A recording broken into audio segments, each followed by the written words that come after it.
للفردوس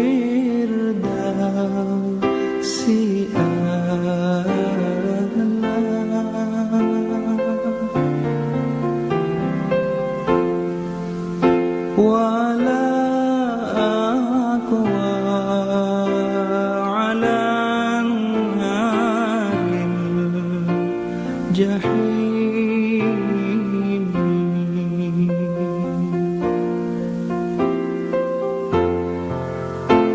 فهب لي توبة واغفر ذنوبي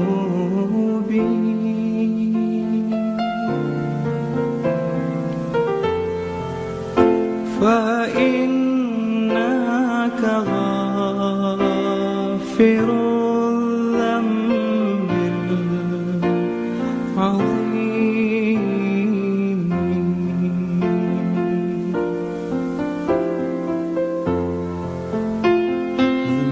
ذنوبي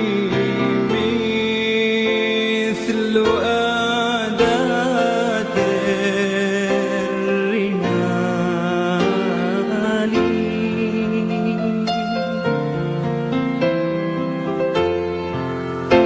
فهب لي توبة يا ذا الجلال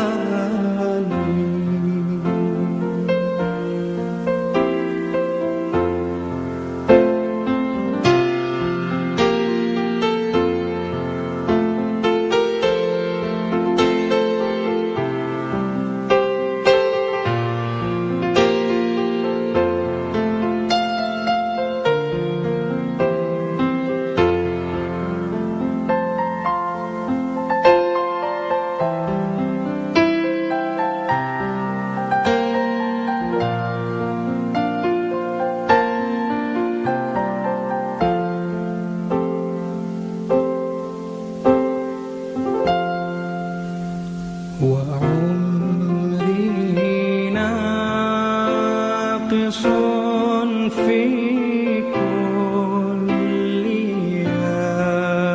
يوم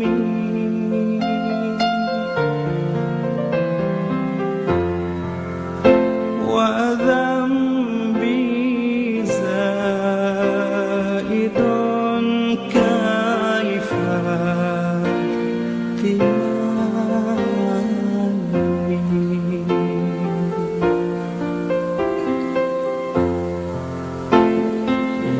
إلهي عبدك العاصي أتاك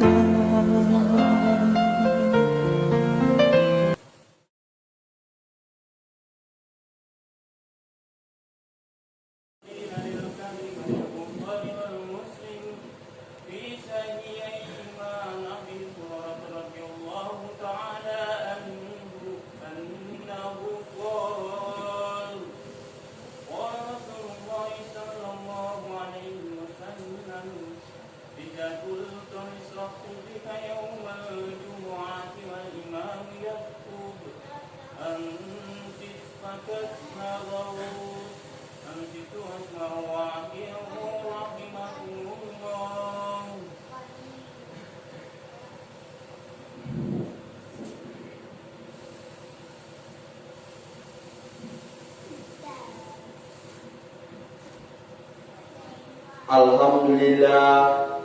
Alhamdulillahilladzi an'amana bi ni'matihil imani wal islam wa hiya a'zamun ni'am. Asyhadu an la ilaha illallah wahdahu la syarika lahu arsala rasulahu bil huda wa dinil haqqi liyudhhirahu 'alad din kullihi walau karimal musyrikun.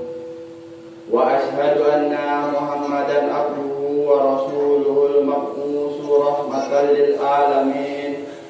Allahumma fasalli wa sallim alaihi wa ala alihi wa ashabihi ajma'in. Amma ba'du. Fa ya ayyuhal mu'minuna usikum wa nafsi bittaqwallahi faqad fazal muttaqun. Ma'asyiral muslimin rahimakumullah, dari mimbar hati berwasiat kepada kita semua, khususnya kepada diri hati pribadi, untuk senantiasa meningkatkan keimanan dan ketakwaan kepada Allah Subhanahu wa taala dengan takwa yang sebenar-benarnya, yaitu dengan cara menjalankan segala perintahnya dan menjauhi segala larangannya. Dalam kesempatan yang berbahagia ini, Khatib akan mengetengahkan judul khutbah, yaitu ibadah yang diterima.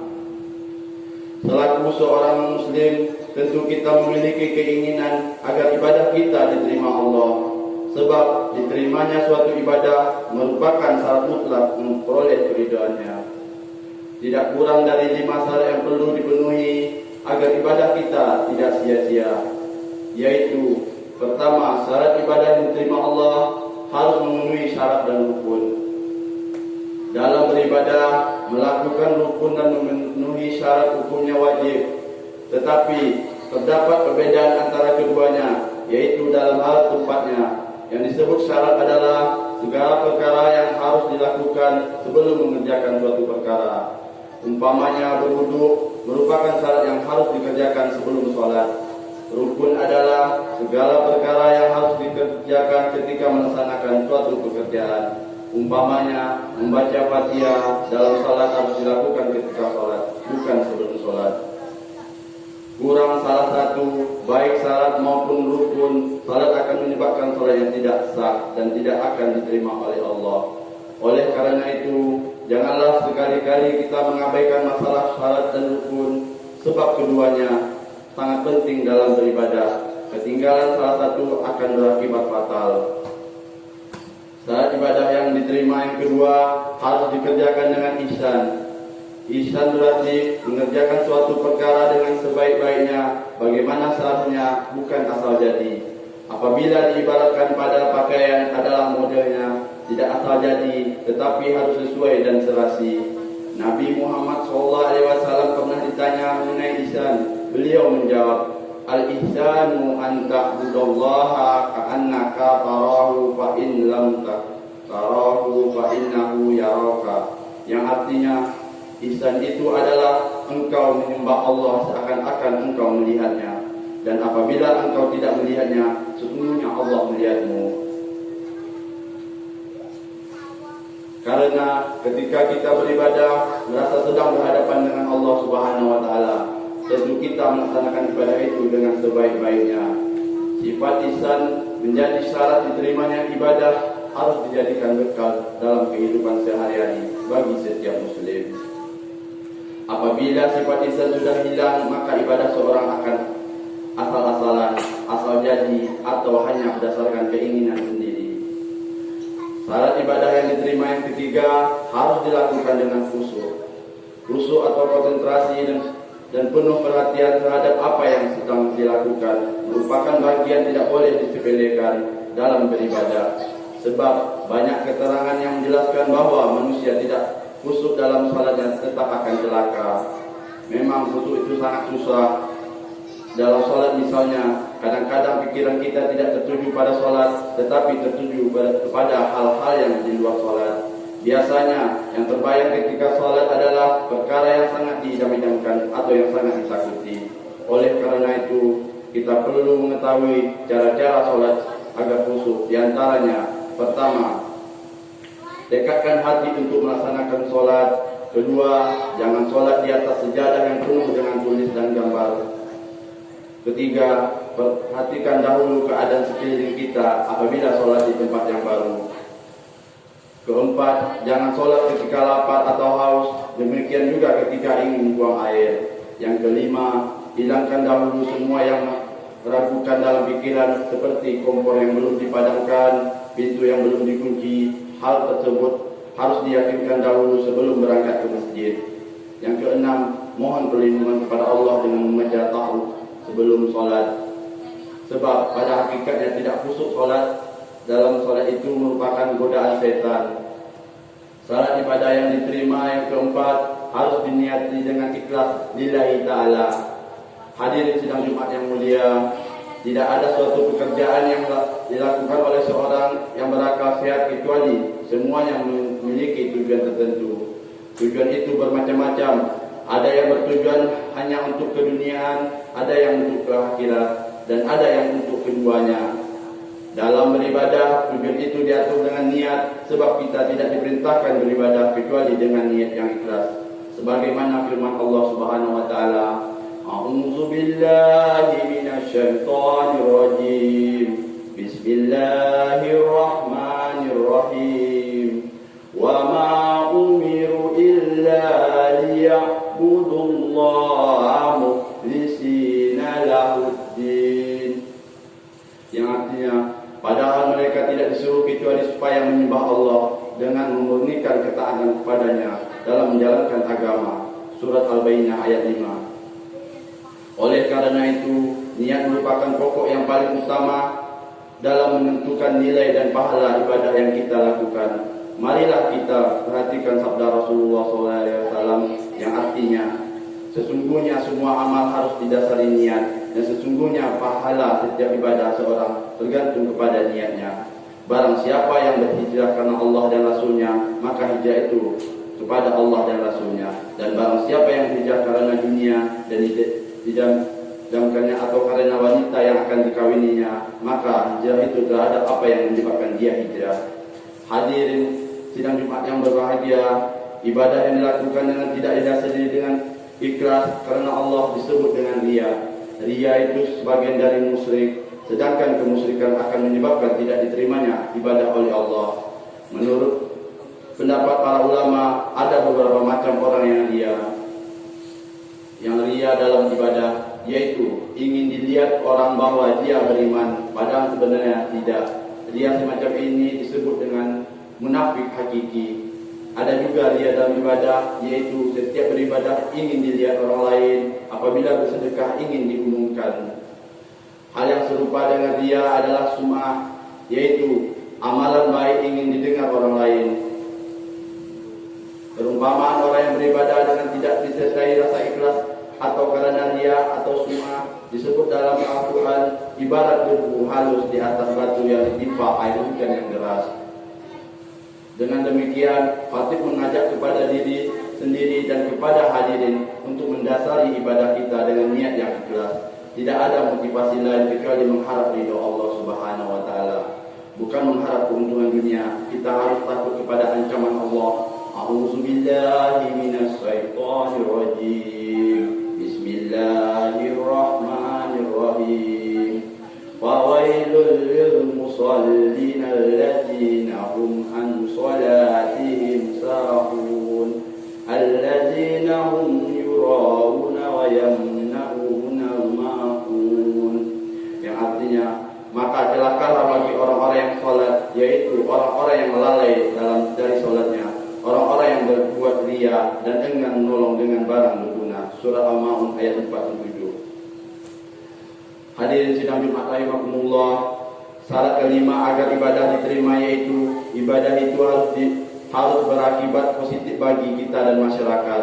Umpamanya ibadah salat harus bisa mencegah dari perbuatan jahat dan munkar. Sebab salat yang tidak bisa mencegah perbuatan jahat dan munkar, maka ibadahnya hanya merupakan sebuah kerukusan yang tidak berarti. Jangan merasa karena sudah melaksanakan salat, sudah berkorban, sudah mengeluarkan zakat, sudah menunaikan ibadah haji, sebab kita dituntut membuktikan hasil ibadah kita dalam kehidupan sehari-hari, terutama untuk kepentingan umum. Mudah-mudahan kita termasuk orang yang menjadikan salat disertai dengan kebaikan-kebaikan lainnya, agar salat dan ibadah kita diterima Allah Subhanahu wa taala. Demikianlah tugas singkat pada siang yang penuh keberkahan ini. Semoga bermanfaat dan membawa keberkahan bagi kita semua. Amin amin ya rabbal alamin. Barakallahu li wa lakum fil Qur'anil azim wa nafa'ani wa iyyakum bima fihi minal ayati wa dzikril hakim wa taqabbala minni wa minkum tilawatahu innahu was-sami'ul alim. Aqulu qawli hadza wa astaghfirullahal azim li wa lakum wa lisa'iril muslimina wal muslimat wal mu'minina wal mu'minat fastaghfiruhu innahu huwal ghafurur rahim.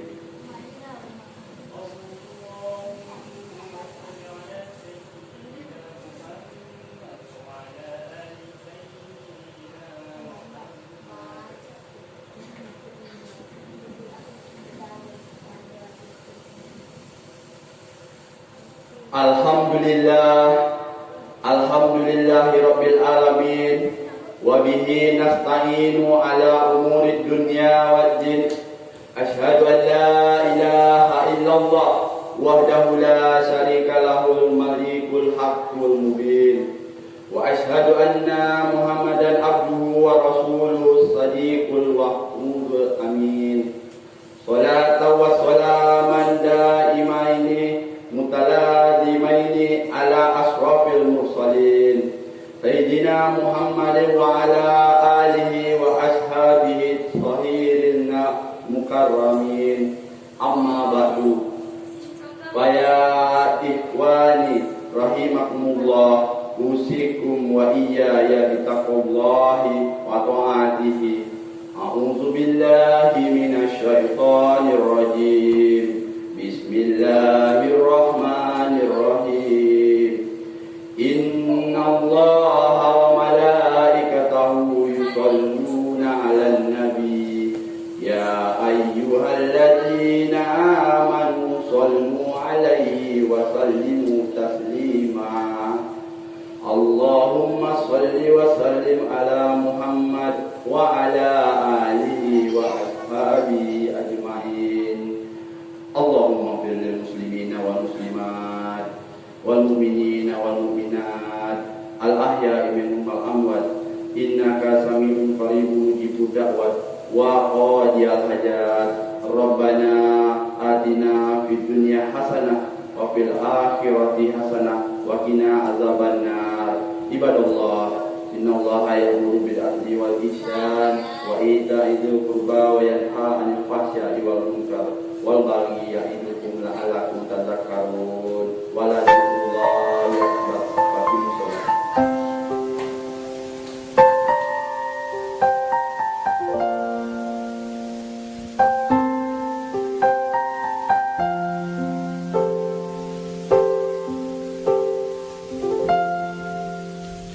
إن